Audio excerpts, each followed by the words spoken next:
and welcome to this edition of IIEA Insights with me, Dan. The first thing that listeners need to be alerted to is that one of our advertised speakers, Professor Bridget Latham, has had to withdraw owing to her duties as Chancellor of the University of Limerick. A very special thanks to her fellow political scientist, Dr. Eoin O'Malley, for stepping in at short notice.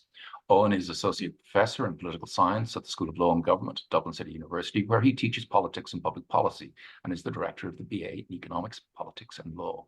Thanks also to our other speaker who is here, author, commentator, advisor and academic, Dr. Michael O'Sullivan.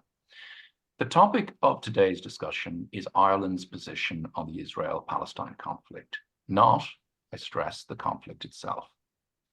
Ireland's position, as most people joining this discussion will know, has traditionally leaned quite strongly towards the Palestinian side, certainly compared to the average position of EU member countries. In this discussion, we'll be looking at four main issues. First, what explains the strong pro-Palestinian position of this government and its predecessors? Second, what impact, if any, this position has on the conflict and its protagonists? Third, to what extent is the stance aligned with Ireland's national interests? And finally, what, if any, downsides are there for Ireland and its people from the active pursuit of this policy? So to kick off, and thank you both again for joining us, to kick off, can both of you consider what is the sort of wellspring of this position in Ireland? It's often said that because Ireland was oppressed in the past, that we have a natural empathy for others who are in an oppressed, live in an oppressed condition. Do you both think that that is an adequate explanation, a partial explanation, or are there other explanations for the public opinion feeling to start with on this issue? Mike, as somebody who's lived abroad for most of your life, you might start for us. Yeah. So Dan, to add some context to start with, we are in a moment of fulcrum change in geopolitics. The end of globalization, the beginning of something else. We don't know what that would be. And the world is having multiple stress tests that are not just, tragically stressing regions like Gaza, Ukraine, but also the response of governments, most of them in the West. And Ireland will not and cannot be can be immune from that. What is curious, as someone who lives in France, is to see how the political and the public view of this is quite different in Ireland to other countries. And just to explain this, I think Ireland has gone into maybe the last 2 years, I would have described Ireland as being the opposite to Israel in many respects, and that we are a small country with lots of soft power, very little hard power. Israel is a country with lots of hard power and very, very little soft power. It doesn't seem to care a great deal about that soft power today. The roots of this, in terms of Ireland's view on Israel, go back a very long time, well before the foundation of the state. And then formally in the foundation of the state, Ireland and the De Valera governments in particular had these links with other countries that were breaking away from the British Empire. India is another good example. In the 30s, De Valera at the League of Nations said it would be the cruelest of wrongs for the Palestinians to be partitioned. In the 50s, Ireland actually gave a lot of aid to the Palestinians. And then in subsequent decades, there was, at the time, controversial support for the PLO by the state. And then, of course, there's been the polarization around the troubles with, people being assigned sides, Israel, Britain, South Africa, versus the nationalist Palestinians, etc. So the roots are actually quite deep, and they're quite ingrained in public opinion. And I suspect that's what many of our politicians are reacting to. Just quickly before I pass on to Eoin, Ireland is unusual as a European country in that we don't have a big Jewish population. Many of the Jewish families left Ireland at the foundation of the Israeli state. We don't have a big Islamic population or a big Arab population in Ireland. And that's very different to Germany, to Switzerland, Netherlands, in particular in Paris, where I live, the presence of people from North Africa is very, very strong. The presence of the Jewish community in the center of Paris, and also the memorials to the Shoah are very, very strong. So it's really something that people live with a lot more. And I suspect that for those reasons, we as a public are maybe a bit detached from that, and haven't at times updated our views on the Middle East. Oh, and in the paper you write for last Sunday, there was an opinion poll that asked people what the most pressing national issues are. And I think 3% of people said that the Israel-Palestine conflict was one of two most pressing national issues. So I sometimes wonder if there are clearly a very large number of people in Ireland who feel very passionately about this particular conflict. But I wonder, does that opinion poll suggest that it's narrower than one might think, and that more generally, many people in much public opinion isn't as moved by this conflict as maybe those who do feel more passionate about it? Probably not moved by it, but I suspect if you were to ask a question about which side do you intuitively feel on, I suspect that you would find something would be kind of 90% would, 90% plus would feel on the side of the Palestinians. And I suspect the Irish government is reacting to that. I think Michael is right when he kind of went through the kind of deep, the sort of underroot, the roots of that opinion. We can see that it probably is consistent with Irish foreign policy. So if we were to describe our Irish foreign policy in any way, it might be that we are a country that is concerned about the rights of small nations. And part of that then is that we are in favour. The Irish foreign policy is, the instruments that it uses is that it's kind of rules based, and that it is in favour of being part of multilateral and multinational organisations. And so our position on Palestine is probably to a large extent consistent with that as well. So it's, if we're kind of wondering why Ireland is so out of step with the rest of Europe, it is consistent with, politics, democracy. Politicians are doing what most Irish people would probably feel, even if it's not the issue that mobilizes or motivates very many people. And it's also to be a kind of a rules-based, to back a rules-based system and a multilateral system. You could argue that Israel has, broken some of those rules and norms, and so therefore, the Irish position isn't inconsistent, at least with that kind of broadly, that Irish foreign policy broadly thought of. Okay, so moving away from the motives behind it, any policy has to adopt a policy. There has to be some chance that it's going to move the dial a little. Mike, from my instinct to give my tuppence halfpenny worth is that, when people in Paris or Berlin or other European capitals wake up and see what's happening in Gaza and see the extent of the suffering, they don't think of Ireland, and they're not particularly interested in what position Ireland takes, much as they are not going to be looking to Oslo or Lisbon for a lead on this. So does the considerable emphasis the Irish government has put on this move the dial in any way with the protagonists, or with other actors such as the EU, US? From your perspective, do you see any evidence of that? I unfortunately don't think so, because there are other issues. So in Europe, for example, the debate is intensely focused on this idea of the coming war with Russia, on strategic autonomy. This is front and center of the geopolitical debate in France, in the Netherlands, probably Germany as well, but they're maybe less urgent about it.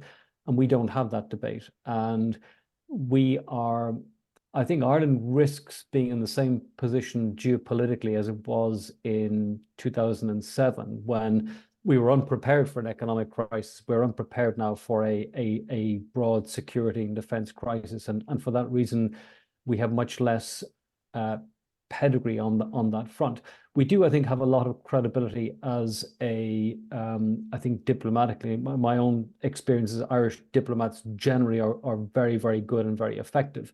The issue I'd like to raise is the fact that our public view of what's happening in the Middle East is outdated. And in the last maybe 10 or 15 years, the Middle East and the situation around Lebanon, Palestine, Israel, etc., has become incredibly complex. And that complexity is not brought out in the public debate. And I don't think it's embedded in our foreign policy. And I've contacted friends on the West Bank and in Jordan ahead of this debate to ask, their views on what's happening in Ireland. And I think people are happy and grateful that we have this view and that there are different protests going on. But frankly, I think boycotting the Eurovision is not going to help. I think the place for Ireland actually is to get behind the countries like Saudi Arabia, Egypt, Qatar, the Emirates, each of whom has evolving relations with Israel, each of whom of which is economically implicated in the region, and each of whom is trying to contribute to some kind of peace plan. And there are two, I think, facets. One is to keep alive the two-state solution. The second is to stop. I mean, I believe there is a massacre going on in Gaza and in Rafah today, and that has to be stopped. And I don't think that our foreign policy and that of Spain is going to contribute to that. I think we can contribute in terms of helping to organize and mobilize the countries that really matter in the Middle East and push them towards an overarching solution. I think that's what the American government is going to do. It's incredibly complex. And then on the other side, you have some of the other big nations in the world, Russia, China, who are trying very hard not to help. The Russians, for example, have invited a delegation from Hamas. China, for all its power, is doing very, very little.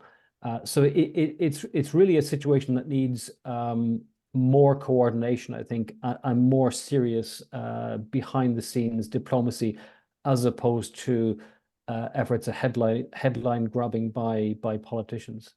And Eoin, the same question. Do you think it has any impact whatsoever on the conflict? And also picking up on what Mike said there in terms of the Ukraine conflict, it would seem to me that Irish national interests, the war in Ukraine on our own continent is far more likely to affect Ireland than the conflict in the Middle East. And the reason I sort of was interested in having this conversation was listening to the speeches by the Taoiseach and Taoiseach at their respective Ard Éiseanna, where both leaders gave far more time to the Israel-Palestine conflict than they did to the Ukraine conflict.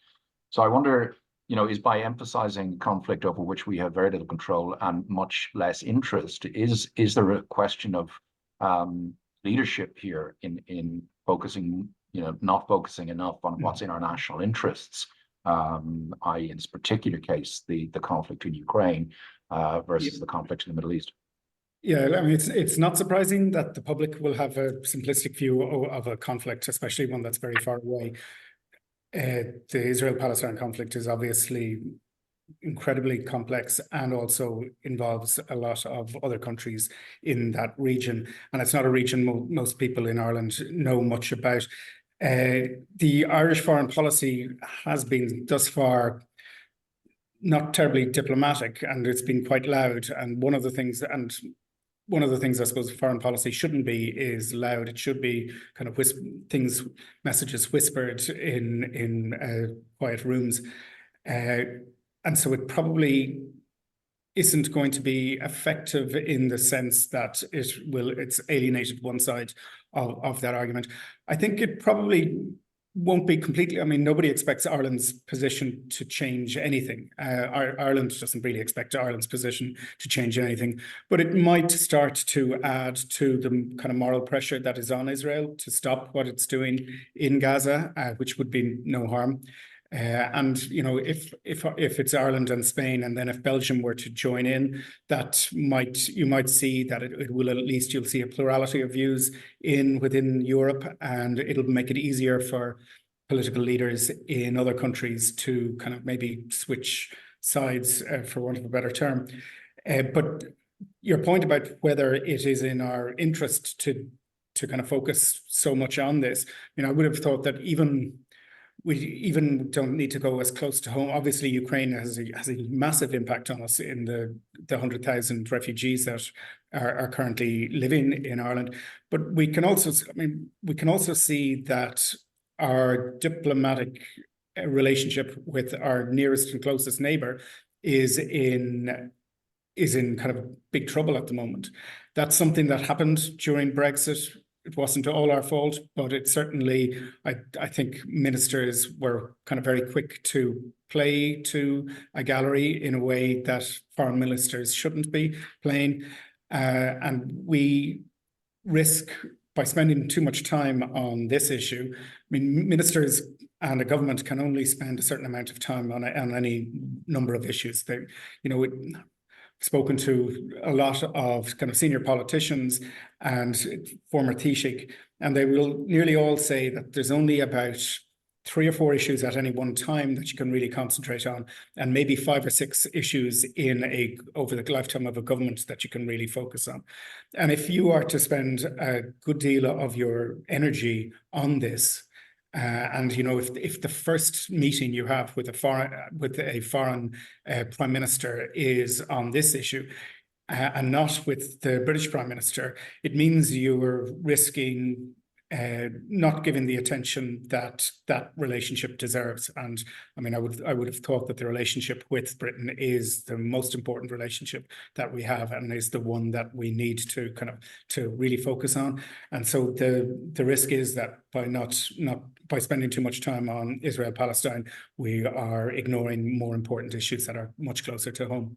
Right, I will come to the downsides and the costs of it later, but I think you clearly have anticipated that in terms of opportunity cost and just how much politicians have to do, and devoting a lot of time to one issue clearly takes away from others. Mike, just on the national interest, you know, democracies frame their foreign policies based on both interests and values, and I think you perfectly plausibly say, as we discussed earlier, that the position we've taken is aligned to values. But on the interest side, the sort of calculation of Irish national interest, what are your thoughts on the position from a pure interests perspective? Yeah, just to end out that question. So I agree that our values are important in foreign policy. Our values should push us very hard to stop the massacre in Gaza, and also I think to help other countries eradicate Hamas. I think also what's troubling about this is that all the political energy that's being deployed will have very little effect. So it's to me, it's an empty policy. In terms of the national interest, our national interest, generally speaking, in foreign policy, lies far away in terms of end political objectives. And I think we are potentially falling into the trap that Sean O'Faol on a long time ago, when he talked about Irish neutrality. He referred to this green curtain. We pulled down the green curtain around Ireland and cut off the rest of the world.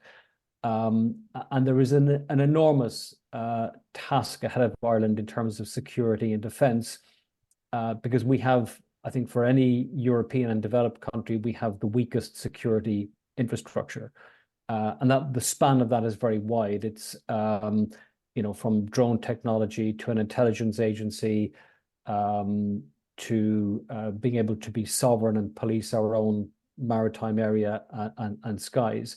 And there will be, you know, sadly, what's happening in the Middle East, I suspect, is just one of a number of tension points or conflicts around the world that will push us and other countries to be much better prepared and equipped. And that debate really is not being had in Ireland. And Ireland is vulnerable in many different ways to espionage in terms of undersea cables. So we are not really seriously addressing this. In terms of the national interest, I think the way the political response to Palestine is being framed is maybe naive if you view it from the point of view of a country like France. And I think Ireland will maybe suffer diplomatically in that regard. The other really important issue is the American view. And the American view you can see with President Biden threatening to cut off arms exports to Israel is beginning to change publicly, perhaps less so privately.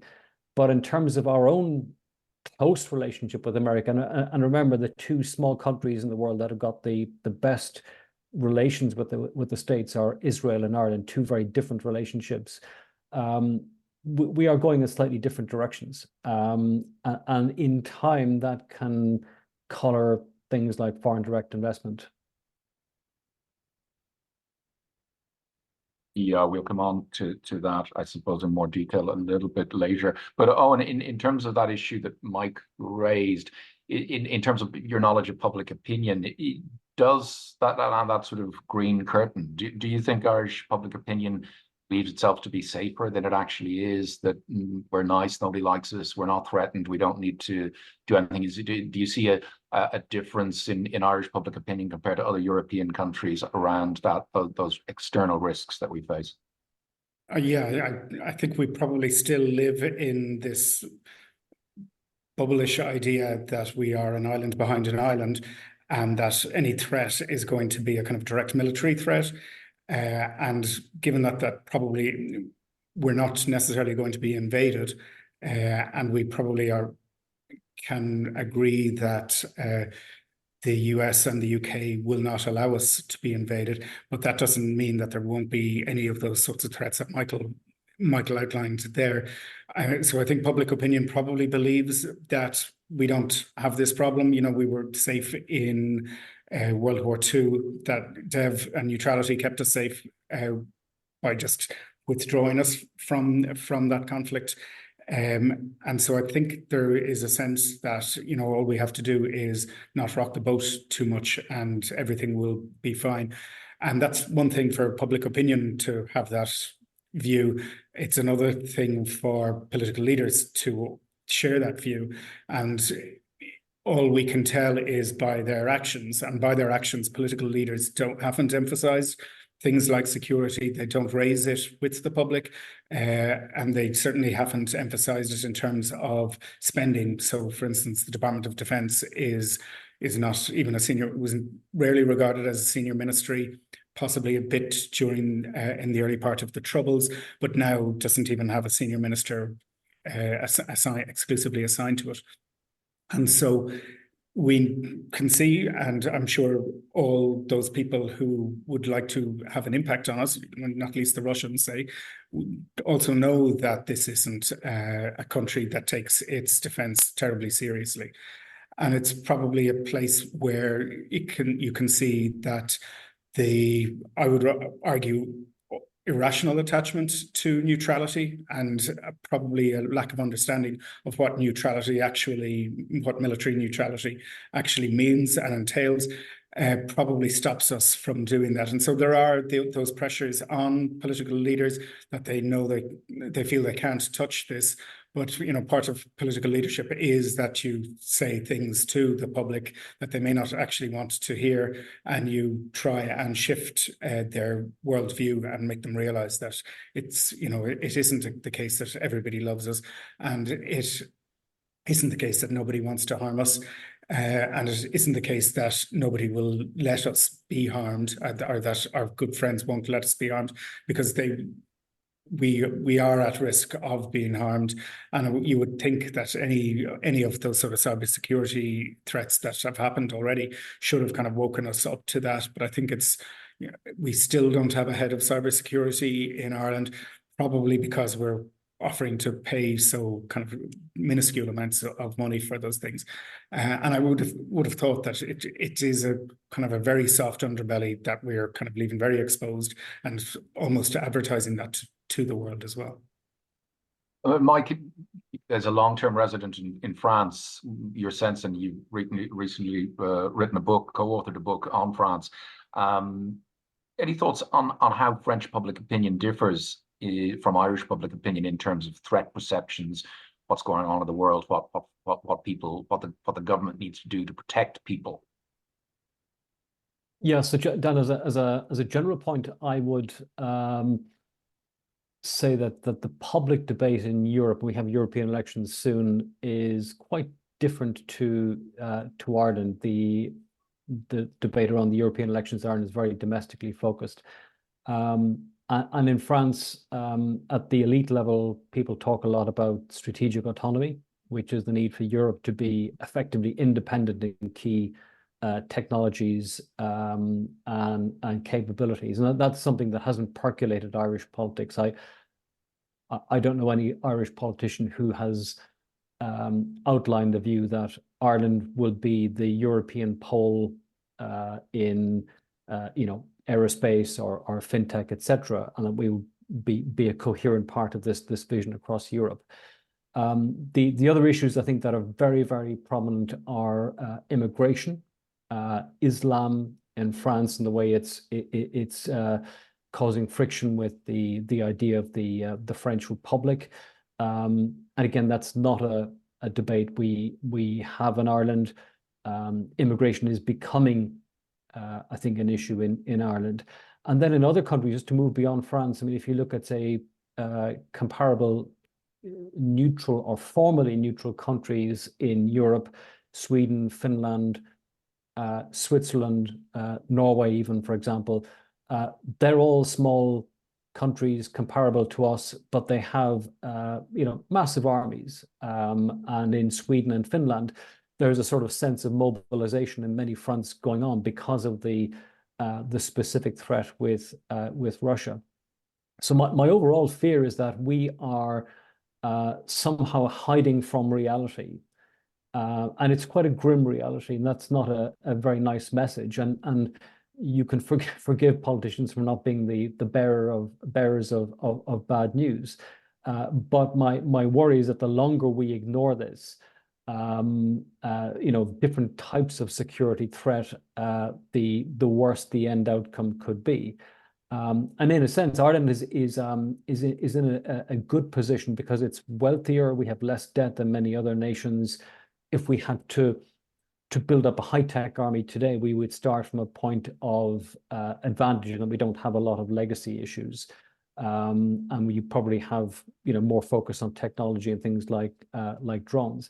The other final point, just before I pass to Eoin, is that there is obviously a debate on asylum seekers, immigration in Ireland now, but that should remind us that there are multiple conflicts around the world, and that climate change, as well as is becoming so severe in parts of the world, parts of Africa, Asia, that it's just pushing masses of people across borders, and we should be sensitive to that, and that should remind us also of the ways in which the world is changing, the ways in which conflicts that are very, very far away can also wash up on our own shores. I think one of the interesting things when you look at this debate in Spain, where I spend quite a lot of time, there it is in fact a proxy for partisan fights that are going on there, where you have the kind of Sumar, which has really kind of pushed the PSOE into holding this position that it's held, is a kind of an extreme left-wing party that has come from university politics essentially. And on the other side, you have Vox, which is a kind of extreme right party, which comes from kind of the fascist side, and it identifies with Israel quite closely as a kind of a last bastion of civilization against kind of the Muslim hordes, and so what you see in Spain as well is that this isn't a foreign policy as such. A lot of this is domestic policy being played out using foreign policy. Yeah, I think that's an interesting point, and it comes back to the motivations behind it, because it is, as you say, that in Spain there is division on this issue, and there's a left-wing government in power at the moment, and the Palestinian issue has become a sort of cause célèbre for the the Western left-wing movement. But in Ireland, we have two parties that are ostensibly at the centre right, and there's very little support for anything other than the policy we're conducting now. If anything, the calls are for expelling the Israeli ambassador and going even harder on it. So I think that's another sort of interesting aspect in the Irish political debate, that it's very much, despite having centre-right parties, those centre-right parties are unlike other European centre-right right-wing parties debate on this issue. So as we move towards the end, I'd like to come to some of the costs. And Mike, you mentioned immigration. I think until very recently in Ireland, it was just not polite to say that a complex phenomenon like immigration could have negatives. It was very much focused on the positives, and there was a fear that if you were to discuss any downsides, that could encourage people, racist people, and that sort of thing. It's a common feature, I think, in Irish debate. We go back to, say, Brexit and taking Northern Ireland out of the UK single market for goods. There was very little discussion of the downsides of that. It was often portrayed as being just a few extra checks on the east-west, and that it the best of both worlds. There wasn't really much acknowledgement that this was clearly going to alienate unionists and make the relationship with the UK more difficult, as has turned out to be the case. Or if you look at lockdowns, there tended to be debate didn't focus it. There was a tendency to get behind the lockdown and anyone who questioned possible downsides. I wonder, is that a feature of Irish public life, where we get behind a cause and we don't want to discuss the costs? So on that basis, I think it is necessary to discuss some of the costs of the strong support for Palestine. One, if either of you would care to comment, my understanding is that the Israelis have stopped giving a 5-minute warning to our forces in Lebanon when there is shelling, and that there is a risk, and as Israeli forces have shown to be ill-disciplined, at least in some cases, that the Irish position puts our forces at greater risk. Is that a potential downside for this position, Mike? That is an immediate downside, and the Israeli forces have been so indisciplined as to, I think 3 months ago, shoot 3 of their own soldiers who had been hostages. I think just to start by broadening out your question a bit, Dan, Ireland is a curious place at the moment, because we are now experiencing a whole range of things that we as a country haven't experienced in hundreds of years. We're experiencing probably the rise of wealth in Ireland for the first time. We're beginning just to get into a domain now where geopolitics is becoming an issue, and we're experiencing large-scale immigration. And understandably, these are new things for us as a society, and understandably, we don't quite know how to deal with them because we haven't had to debate and think around them before. And that sadly is why a lot of the debate in Ireland around immigration is just very, very crude, and it's not, I think, not very well structured by our politicians either. And I think the best we can do is to look to other peer countries. And unfortunately, we always look to the UK as an example, which I think is wrong, given we are supposed to be a European country. We should look to how the Danes, the Swedes, etc., how they've coped with these issues, and in some cases how they are failing quite badly. On the specific issue of Palestine and what's happening, there is a live risk, not just to Irish soldiers, but there's a lot of Irish people there doing aid work. I think politically and diplomatically, given the context for today's call, what we risk is sort of being caught offside politically, because the Middle East is changing so quickly. Our own view of the Middle East, I think, needs to be updated, and I think the Middle East is changing in ways that we are maybe not prepared for. And we haven't talked about Iran today, and Iran is potentially the key to this, in that the Saudi Arabians, the Egyptians, Jordanians, etc., will come together in some kind of political deal with Israel, backed by America, given that they all think that Iran is the greater evil. And that's something that's been missing in the Irish discourse. Owen, on costs, you mentioned opportunity costs domestically earlier on. Are there opportunity costs around the table in Brussels? I noted when the Taoiseach had his first visit with the President of the European Commission, at least the social media postings on it emphasized Israel-Palestine, without mention of issues of direct national interest like tech regulation, fiscal rules, those sort of things. So is there an opportunity cost that if Irish ministers, Taoiseach, Taoiseach, use valuable time around the table in Brussels on this issue, that they're being distracted from highlighting other issues that one might argue are more directly in Ireland's national interests? Clearly, I think there are those opportunity costs, and also probably there'll be costs in terms of relationships. People like to agree with each other, and if you are taking a minority position at European Union, at heads of governments there, I suspect the participants will know this better than most. You'll find that the Taoiseach ministers will kind of find themselves isolated. They won't necessarily be in those.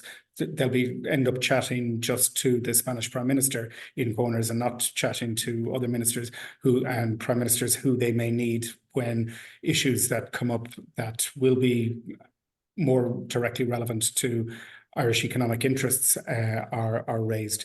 And you'll also see that there will be costs in terms of probably foreign direct investment.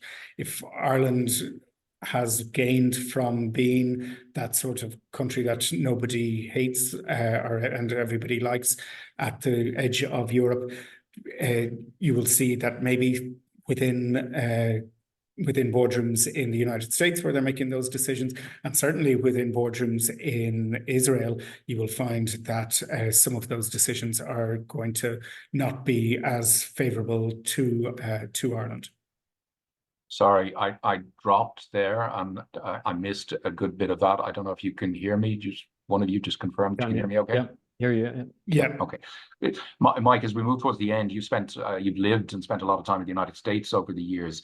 Irish diplomats based in DC over the years have got plenty of criticism from elected representatives and others for Ireland's position. Again, given that people in Washington don't wake up and think about Ireland when it comes to the Middle East conflict, maybe it's not that much of a cost, but certainly there has been some raising of that issue over the years in the United States. Do you think there's a cost for Ireland, particularly over the past 6 months, in so vigorously pursuing the current policy?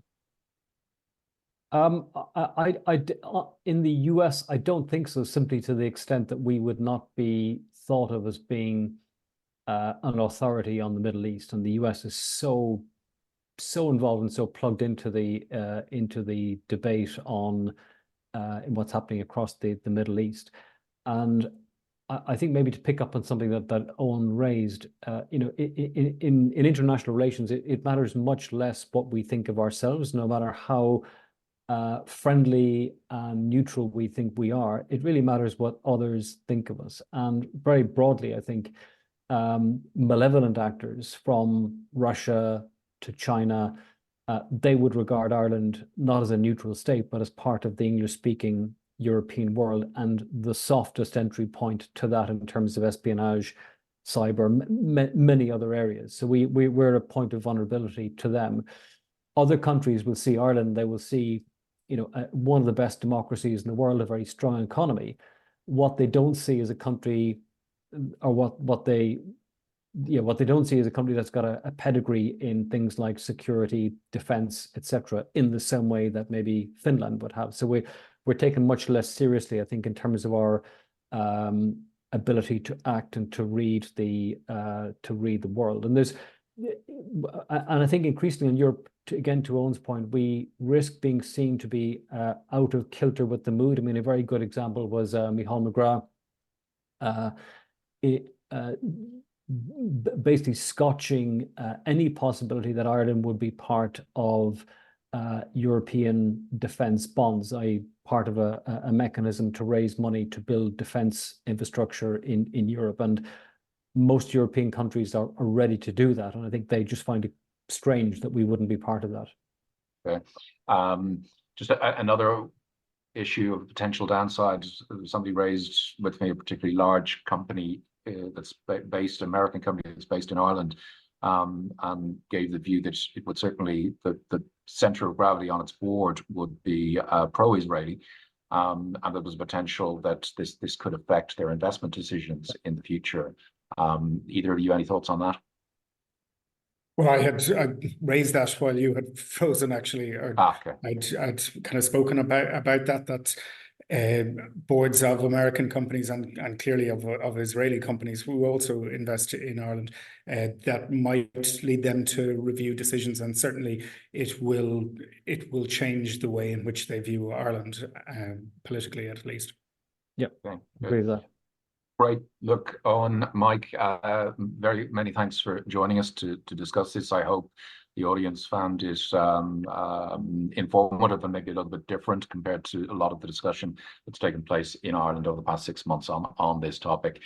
So thanks everyone who joined us, and thanks in particular to our speakers. Have a good rest of the day. Thank you. Bye-bye.